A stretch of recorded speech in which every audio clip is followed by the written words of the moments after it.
into another episode of Profit Picks. If you are new, we always start this show by being transparent. And finally, I can come on here and say I had a winning day yesterday.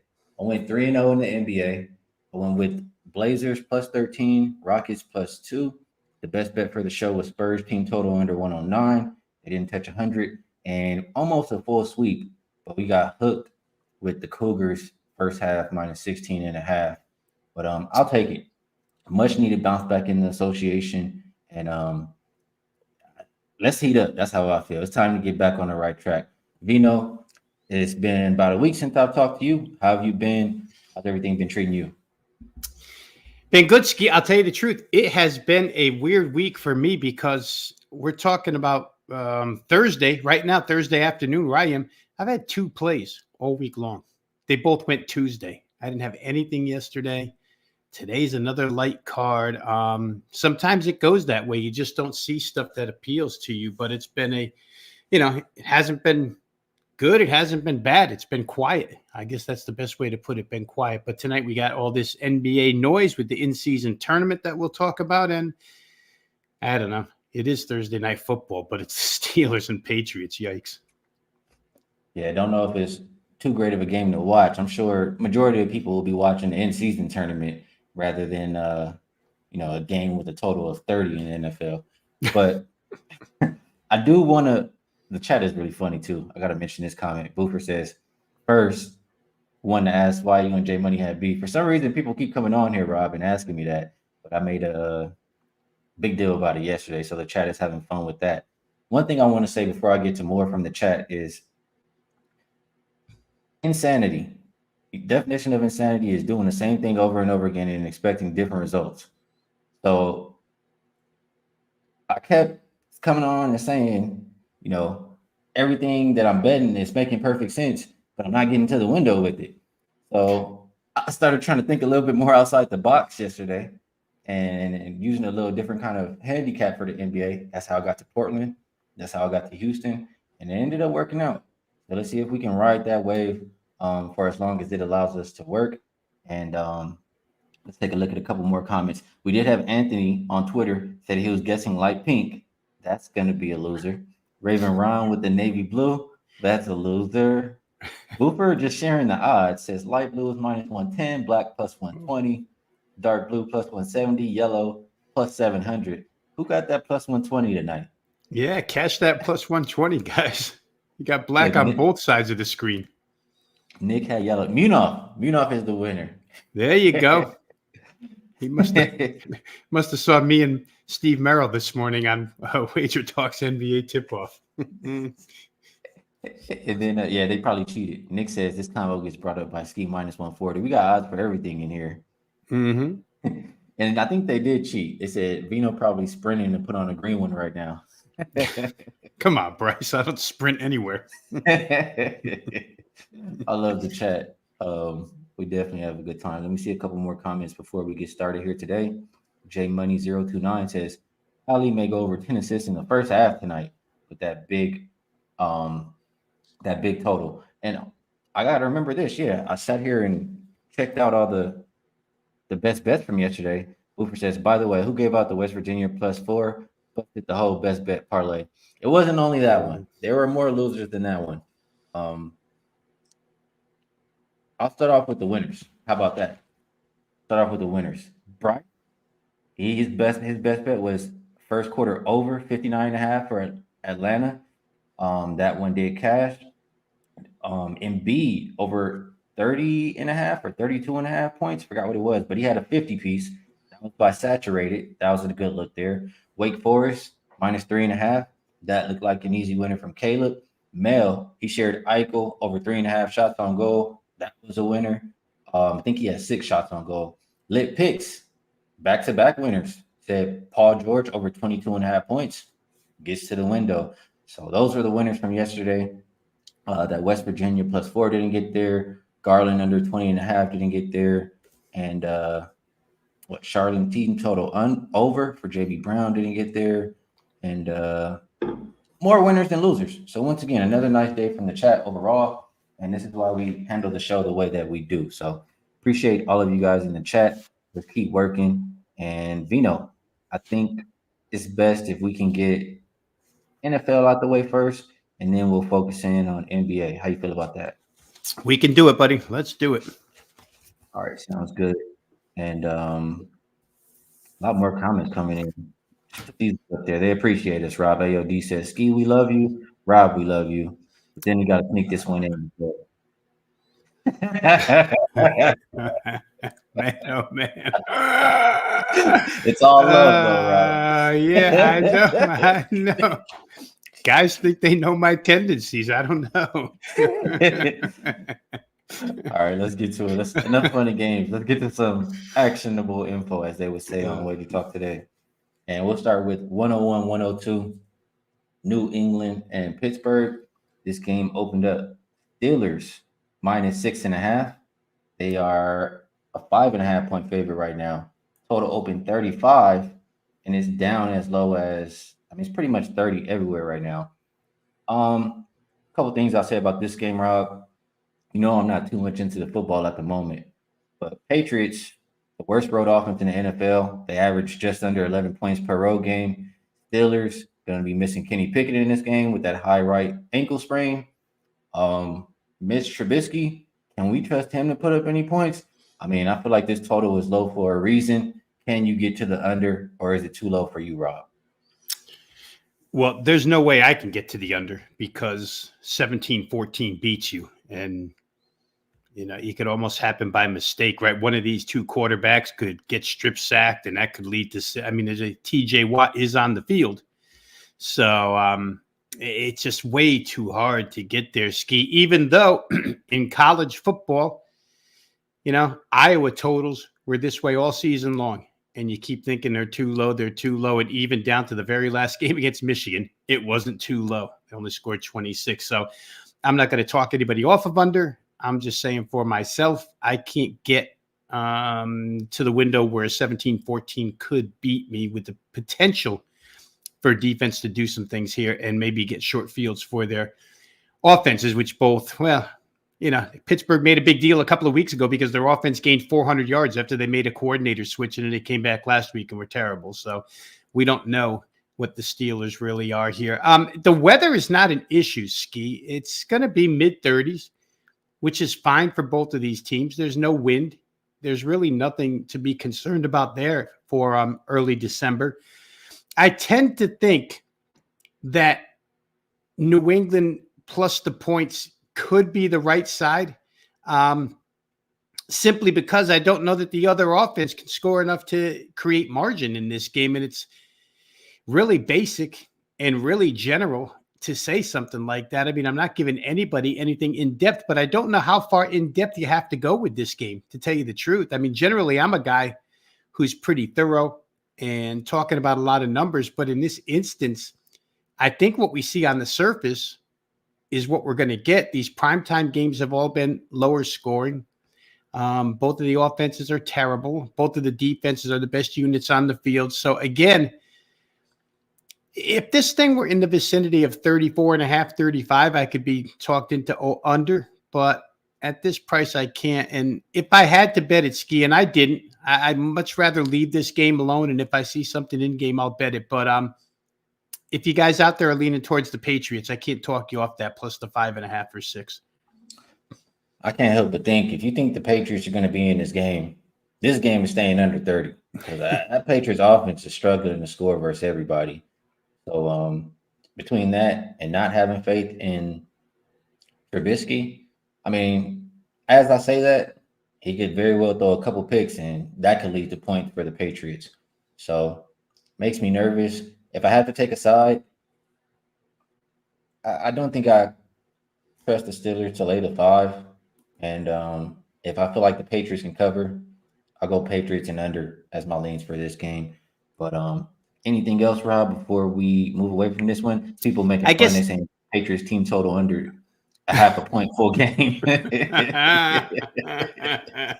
Oh, man. Yeah, they're on the wrong end of a lot of jokes this year, Bill Belichick and that team, but they haven't produced anything offensively.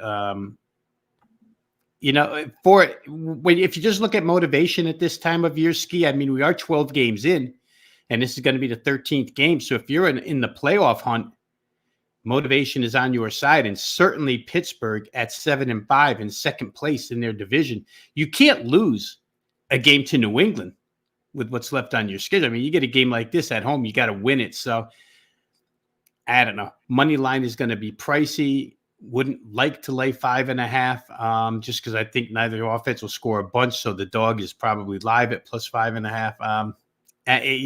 There's so many counter arguments. This one's hard, but I will say, if you want to play the motivated team, it would be Mike Tomlin in Pittsburgh. I would agree with that.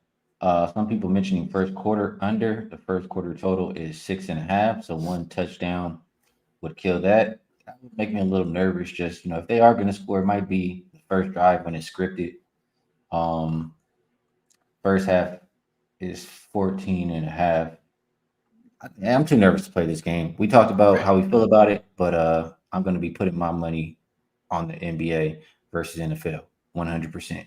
So let's move on over. We have 2 games in the NFL, the NBA, and 2 in-season tournament games, elimination games. So the last few have been good to watch. I like to have competitive basketball this early, and let's see if we can find some money in today's games. We'll start with 501, 502.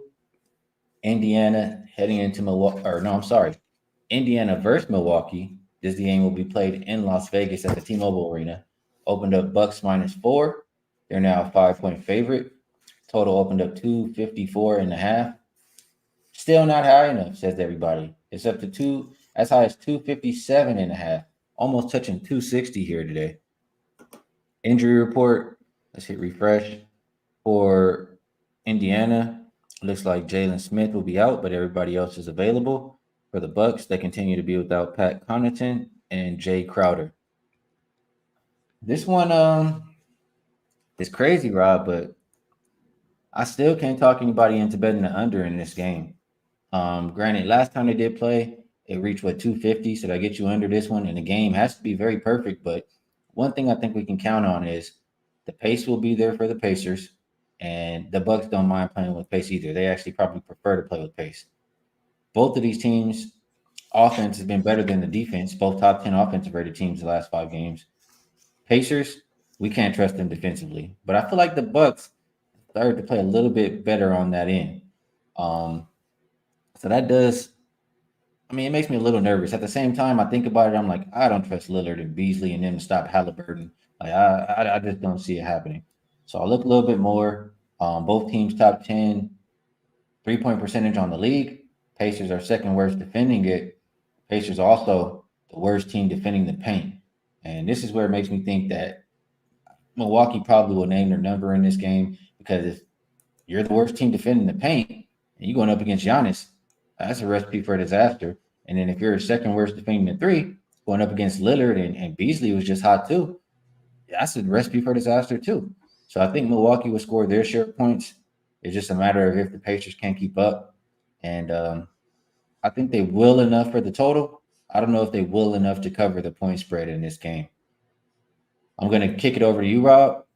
How are you feeling? Initial thoughts on Pacers and Bucks? Well, I could echo everything you just said. We'll try and add to that. I'll expand on what you were saying about Giannis. These teams played once this year. He scored 54 in that game. I mean, it just goes to show what he can do to this Pacer interior defense. Damian Lillard did not play in that game. So now they get Lillard back. And like you say, Ski, it hit 250. I think it was 126, 124.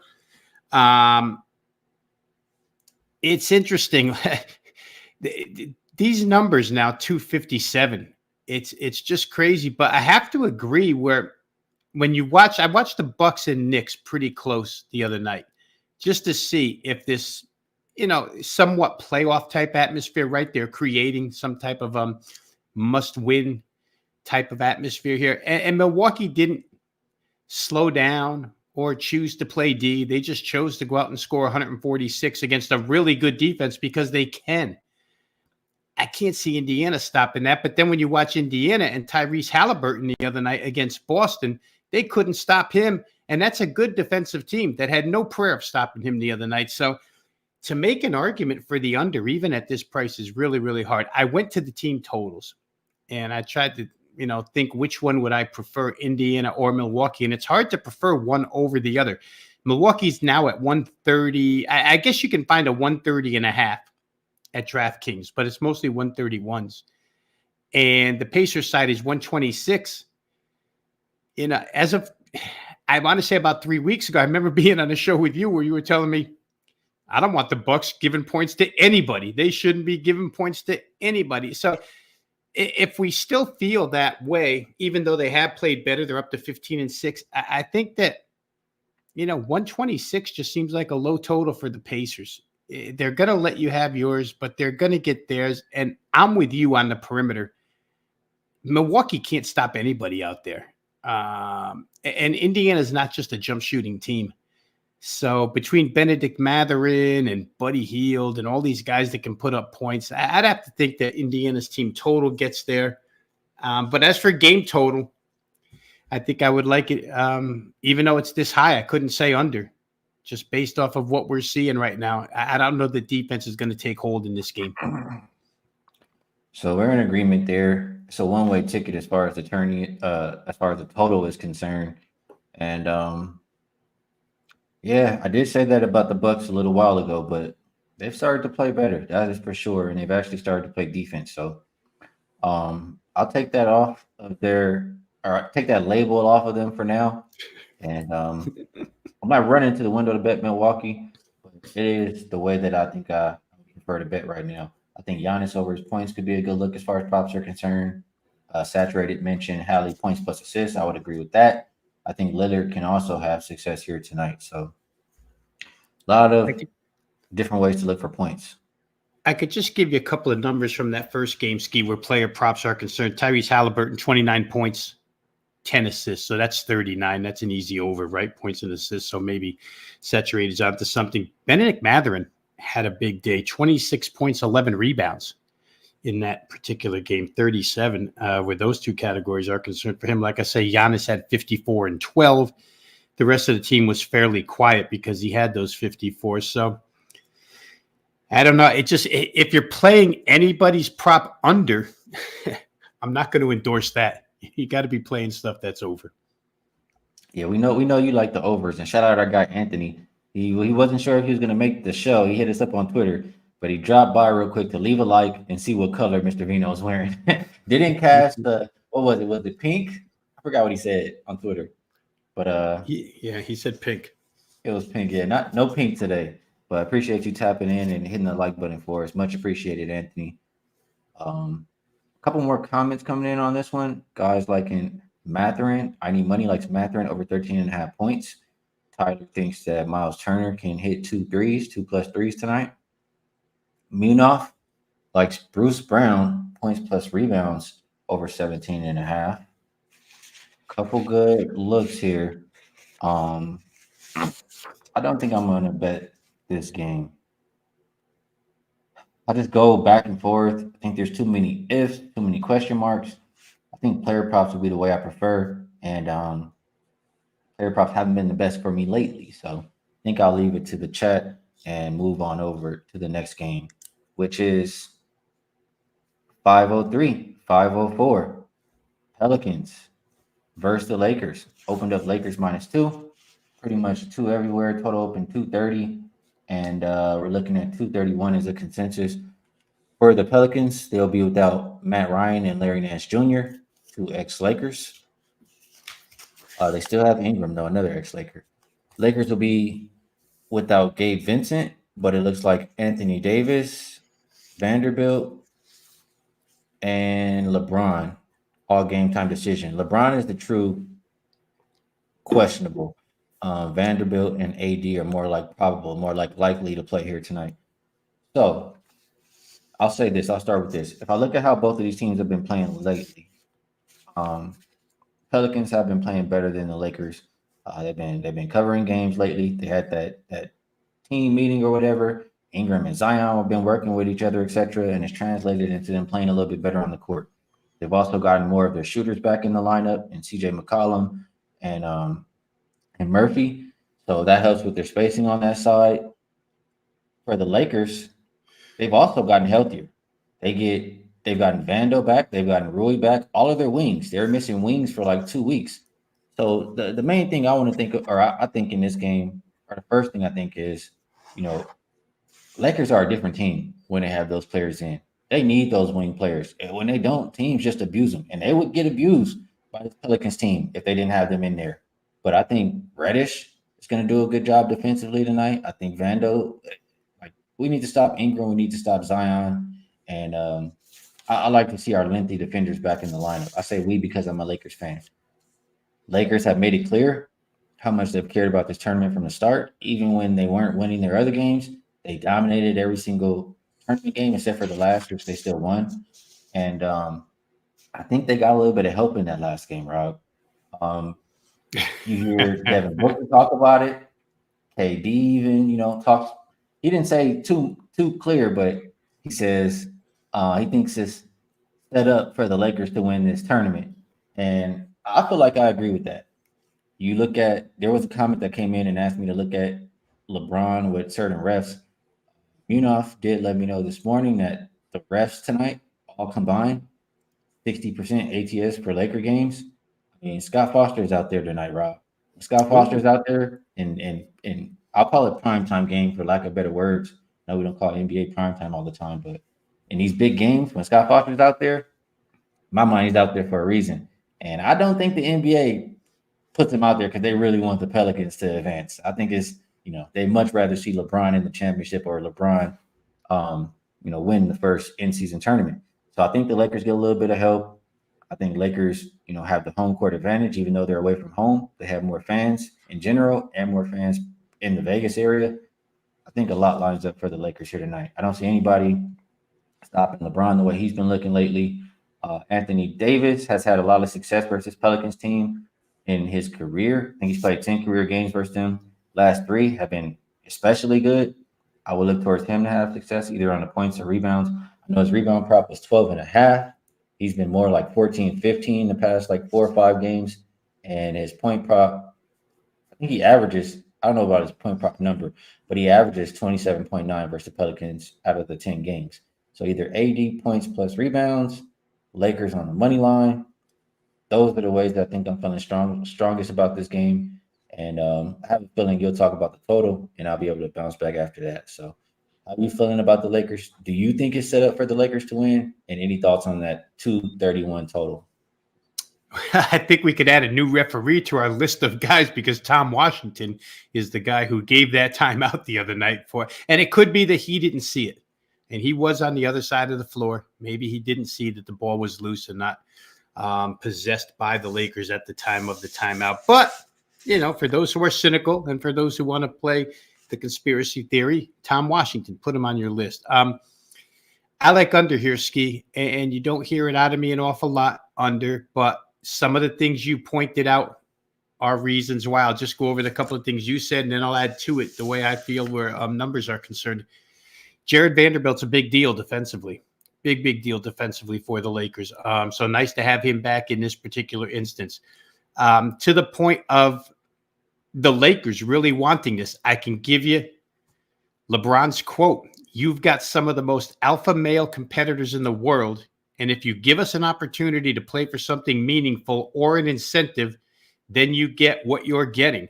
The in-season tournament is what it is. We have an opportunity to play on a big stage, be on national television, represent our families, our communities, where we come from. So it's a big deal to the Lakers. And when your team leader is making it a big deal, everybody else follows in line. I think for the Pelicans, it's a big deal as well. So we should get maximum focus here. And that'll lead me to the total where I'll say this: 7 of the last 9 games the Pelicans have played, they've held their opponent to 45.8 or less. Nobody's shooting really good against the Pelicans right now. Those 7 games where they held their opponent beneath 45.8 from the floor, those games are 6-1 under this number tonight, which is now 231. And I'm going to thank you real quickly here for texting me this morning and giving me the advice to wait on that total because it might go up a little more. So I got a better number now at 231. But the Pelicans have been playing a lot of unders where this particular number is concerned, 231. In those games, those 7 games, New Orleans defense has only allowed 107.6 by NBA standards. If you can keep people to 108 or less, that's huge defensively. To add to that note real quick, those 7 games, 3 of them were against Sacramento, probably the highest octane team in the NBA. And they were holding Sacramento to 93, 112, and 117. So certainly good defense by the Pelicans. I could reverse it and give you the same type of really good defensive numbers out of the Lakers. Lakers, 9 of their last 13 opponents have scored 110 or less. Good defense out of the Lakers. Of those 9 games, they're 6-3 under 230. Actually, they're 6-2-1 under 230 points. Lakers are the number 9 defensive efficiency team in the NBA this year. New Orleans not as good, 15, but Lakers are top 10 and New Orleans in the top half. The Pelicans have the 4th best 3-point defense in the league, and the Lakers can't shoot the 3, right? They're the 2nd worst 3-point shooting team in the league. So 3-pointers for LA, if I'm just going to break it down to how teams are going to score their points, for LA, it will probably be a lot of 2s and free throws because you wouldn't expect 3s to be made by them. And on the Pelicans side, against the Laker defense, they can shoot it a little bit, but I'm not so sure that tempo will be quick for 48 hours, even though the Lakers are a fast tempo team. I think that we can have maybe 20 minutes, 24 minutes, half a game of where, and especially if it's close in the 4th, where we get a lot of half court offense and a lot of, committed defense.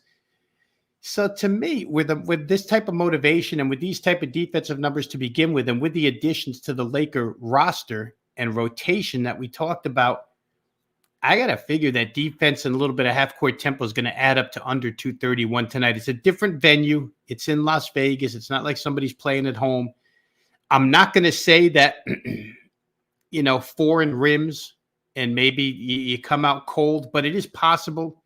I don't, the T-Mobile Center, I think, hosts Summer League, but none of these guys play in the Summer League. So we'll see how it goes. I just think under 231, I think it was too high of a price. This game, to me, seems an awful lot different stylistically than the opener will be. I agree with you. I think the under is the way to go here. The additions, like we talked about for the Lakers, all help out the defense, and the Pelicans. When I look at last 5 game stats, it doesn't say that they've been playing a whole lot of defense. But I know, for one, they're top 5 defending the 3. Lakers are already a poor 3-point shooting team. And I know the Pelicans are capable of playing that defense. So lean that way, but I think I like the side a little bit more in this game. I'm liking those props too. 80 points plus rebounds was called out. I talked about that. And some other bets. I think Zion can have some success in this game, but I don't think anybody else will for this Pelicans team. Maybe CJ McCollum, but I didn't make my bet earlier today, Rob, because I wanted to talk it out. I wanted to come on here and see if anybody could talk me off saying I'm being a homer, whatever. But I really believe that the Lakers are going to win this game. So I think I might get to the window with them there today. Any last thoughts, Pelicans and Lakers? It is the last game. Short show for today. Yeah, it is. It's a little bit more difficult, Ski, because we don't have it early season game like we had from Indiana and Milwaukee. You could sort of look at what they did against one another. We don't really know how these two are going to play each other. I think we've got a good idea, but we just don't know how the matchups will work. I would be in agreement with you. Zion's the one guy I thought of that maybe with his size and agility at that size inside, that he could cause a few problems for Los Angeles. But to me, if he does, it slows the game down a little bit more. You want Zion more in a half court against them, drawing fouls and operating near the rim. So I'm going to stick with under. Maybe we can parlay this, the two of us, and get Lakers and under, and everybody goes away happy. It was a good point brought up here by Boo for Lakers second half is the look, and that's the way it's been. But it has been different in these tournament games. Lakers have started off strong and just been strong throughout. But in general, on the season, I'm going to pull up the first half margin numbers. For the Pelicans, plus 5.6. For the Lakers, minus 2.5. And then the second half, we just click here, second half numbers, the Lakers are plus 1.7. Pelicans are minus 4.4. So maybe if you like the Pelicans, you go early. And then if you like the Lakers, maybe able to dip back in after the second half. But regardless, I think they are the right side. My boy Rick. Oh, hey, I love seeing this. My boy Razor. Shout out to everyone. What up, fellas?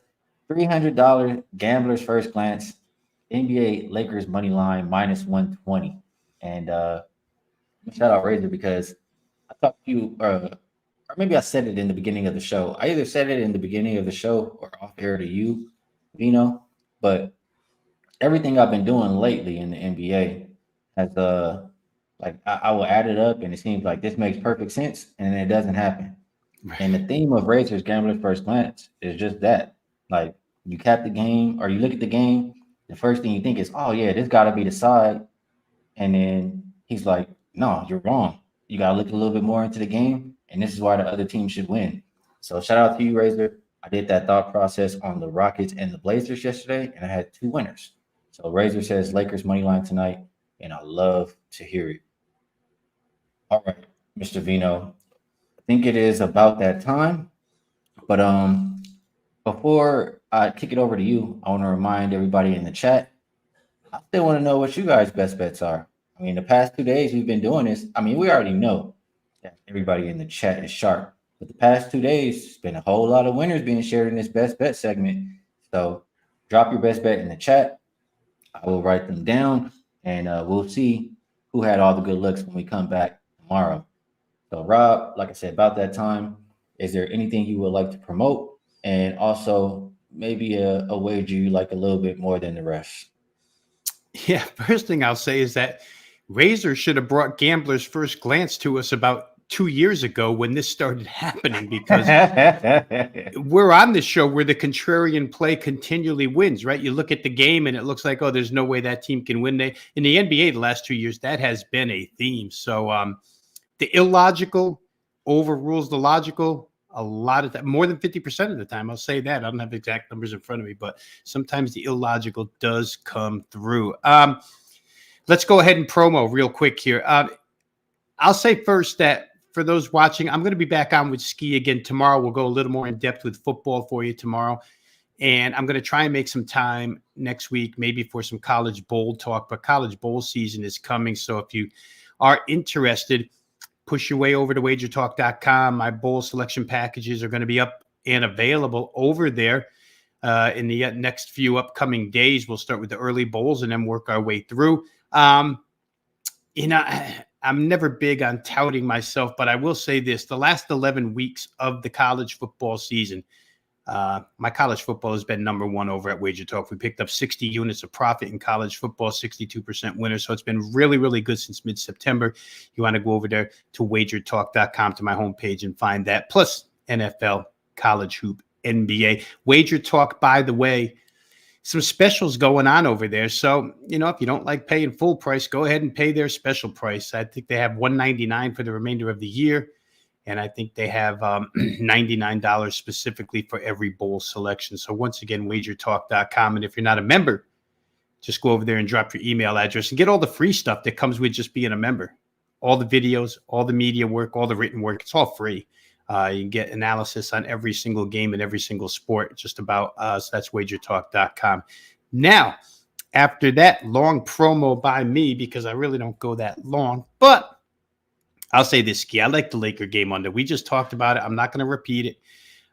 If you do want to see it again, you can go to Wager Talk's NBA Tip-Off show where I recorded that play this morning. But I just think 231's too high in a game where I'm not saying all 48 minutes are going to be of the half court of the defensive-oriented variety.